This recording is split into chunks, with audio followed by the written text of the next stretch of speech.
తెలంగాణ కాంగ్రెస్ రాజ్యసభ అభ్యర్థుల పేర్లు ఖరారు చేసింది పార్టీ అధిష్టానం. తెలంగాణ నుంచి రాజ్యసభకు వేం నరేందర్ రెడ్డి, అభిషేక్ మను సింఘ్వి పేర్లను ప్రకటించింది. దీంతో రేపు నామినేషన్ దాఖలు చేయనున్నారు సింఘ్వి, వేం నరేందర్ రెడ్డి. తెలంగాణ నుంచి రాజ్యసభకు వేం నరేందర్ రెడ్డి పేరు ఖరారు చేసింది. దానికి సంబంధించిన బిగ్ బ్రేకింగ్ న్యూస్ చూస్తూ ఉన్నాం. అలాగే అభిషేక్ మను సింఘ్వి పేర్లను కూడా ప్రకటించింది. దీంతో రేపు వారు నామినేషన్లు దాఖలు చేయనున్నారు. దానికి సంబంధించిన బిగ్ బ్రేకింగ్ న్యూస్ చూస్తూ ఉన్నాం. అభ్యర్థులు పేర్లు ప్రకటించింది కాంగ్రెస్ అధిష్టానం. తెలంగాణ కాంగ్రెస్ రాజ్యసభ అభ్యర్థుల పేర్లను ఖరారు చేసింది. తెలంగాణ నుంచి రాజ్యసభకు వేం నరేందర్ రెడ్డి పేరును ప్రపోజ్ చేసినట్లుగా బ్రేకింగ్ న్యూస్ చూస్తూ ఉన్నాం.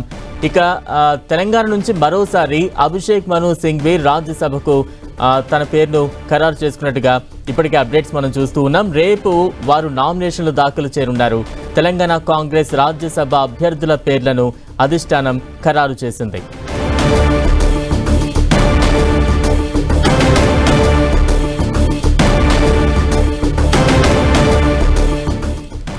ఇక అభ్యర్థుల పేర్లు ఖరారయ్యే రాజ్యసభకు సంబంధించి మరింత అప్డేట్స్ అందించేందుకు మా ప్రతినిధి ప్రతాప్ సిద్ధంగా ఉన్నారు. ప్రతాప్, కాంగ్రెస్ పార్టీకి తెలంగాణ నుంచి 2 రాజ్యసభ స్థానాలు దక్కనున్నాయి. ఈ 2 రాజ్యసభ స్థానాలకు సంబంధించి కూడా కాంగ్రెస్ పార్టీలో మొదటి నుంచి కూడా చాలా హెవీ కాంపిటీషన్ అయితే నడిచిందని చెప్పుకోవచ్చు. అయితే ఇందులో ఒక స్థానం అయితే ప్రజెంట్ ప్రాతినిధ్యం వహిస్తున్న కాంగ్రెస్ పార్టీకి సంబంధించి సుప్రీంకోర్టులో సీనియర్ అడ్వకేట్ అయిన అభిషేక్ సింఘ్కి మరోసారి కూడా రెన్యువల్ చేయాలని చెప్పేసి పార్టీ అధిష్టానం మొదట్లోనే నిర్ణయించింది. ఆయనకు కేవలం 1.5 year మాత్రమే మొన్న టర్మ్ లో పనిచేశారు కాబట్టి ఆయనకు రెండోసారి కూడా ఎక్స్టెన్షన్ చేయాలని చెప్పేసి భావించింది. ఆయన కూడా ఇప్పటికే హైదరాబాద్ కూడా చేరుకోవడం జరిగింది. అయితే ఇంకా 2వ స్థానానికి సంబంధించి కూడా కాంగ్రెస్ పార్టీలో తీవ్రమైన పోటీ నెలకొంది. దాదాపు 16 మంది పోటీ పడినప్పటికీ ఫైనల్ గా సీఎం రేవంత్ రెడ్డి పొలిటికల్ రాజకీయ సలహాదారుడైన వేం నరేందర్ రెడ్డిని కాంగ్రెస్ పార్టీ అధిష్టానం ఓకే చేసిందని చెప్పుకోవచ్చు. వేం నరేందర్ రెడ్డి చాలా కాలం నుంచి కూడా పార్టీకి విశేషమైన సేవలు అందిస్తూ వస్తున్నారు.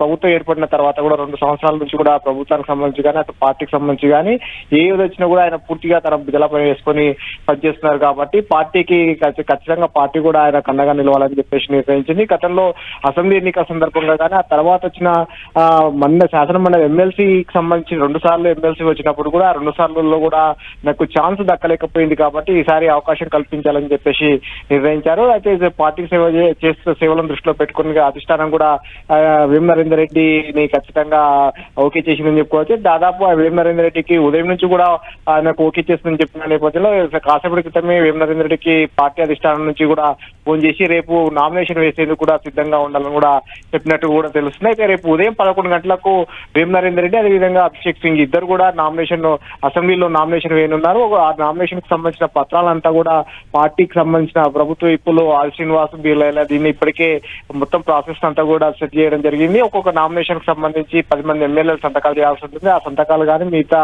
వాటికి సంబంధించిన అంత ప్రాసెస్ కూడా కంప్లీట్ చేసిన పరిస్థితి అవుతుంది. అభ్యర్థులు కూడా వారి పత్రాలకు సంబంధించి అన్నింటిని కూడా ఈ రోజు రెడీ చేస్తున్నారు. వాస్తవానికి ఈ రోజు ఉదయం నుంచి వేం నరేందర్ రెడ్డి కానీ అభిషేక్ సింఘ్కి కానీ దాదాపు ఓకే అయింది. ఉదయమే ఈ రోజు 10 TV కూడా వేం నరేందర్ రెడ్డికి సంబంధించిన అంశాన్ని ఫస్ట్ బ్రేక్ చేయడం జరిగింది. ఆ అంశానికి సంబంధించి కూడా వేం నరేందర్ రెడ్డికి దాదాపు అధిష్టానం కూడా ఖరారు చేసినట్టుగా కూడా మనం 10 TVలో కూడా ఉదయమే బ్రేక్ చేసిన పరిస్థితి ఉంది. అయితే ఈ రోజు సాయంత్రం కాసేపటి క్రితమే పార్టీ అధిష్టానం కూడా అఫీషియల్ గా వేం నరేందర్ రెడ్డికి ఫోన్ చేసి రేపు ఉదయం 11 గంటలకు నామినేషన్ వేసుకోవచ్చు అని కూడా ఇచ్చినట్టు సమాచారం ఇచ్చినట్టు కూడా తెలుస్తుంది. సో మొత్తం మీద రేపు ఉదయం 11 గంటలకు అసెంబ్లీలో వేం నరేందర్ రెడ్డి, అభిషేక్ సింగ్ ఇద్దరు కూడా కాంగ్రెస్ పార్టీ రాజ్యసభ అభ్యర్థులుగా నామినేషన్ దాఖలు చేయనున్నారు.